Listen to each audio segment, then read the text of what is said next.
In thinking together about psychoactive chemical abuse, we need to think in terms of the more common term used for it in some ways, addiction, and we need to distinguish it from psychoactive chemical use. Use is different from abuse.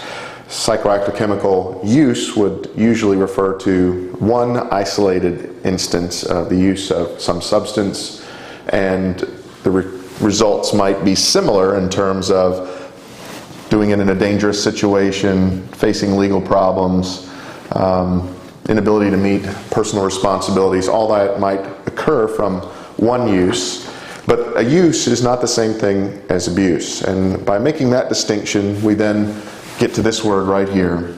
Abuse means that it is repeated. Repeated use of the substance ends up being abuse of that substance. Like I said, and we usually refer to this as an addiction.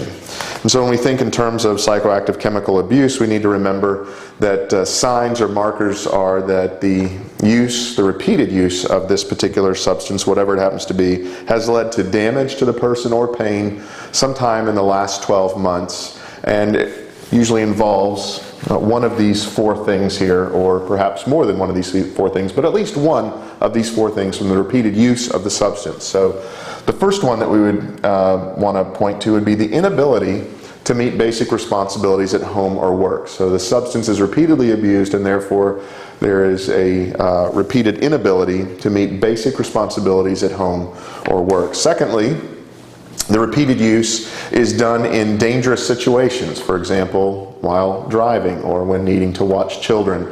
So there is a persistence in abusing the substance or using the substance in situations that would be considered dangerous for the use or abuse of that substance. And then third, the repeated use of a substance that's led to legal problems such as arrest, time in jail, things like this. And then finally, the repeated use that persists in spite of personal or social problems. So the person faces some sort of personal or social repercussions, and yet even that persistence, even that situation that's happening to them, they persist in the use of the substance. And this obviously would be a very strong indicator of psychoactive chemical abuse or addiction, that though they have personal problems, legal problems of a personal or social nature, they still persist in using the substance, whether or not they do it in a dangerous situation or whether or not they have personal responsibilities that they're not meeting. The fact that they are suffering from it and yet persist in using it is a very strong indicator of addiction.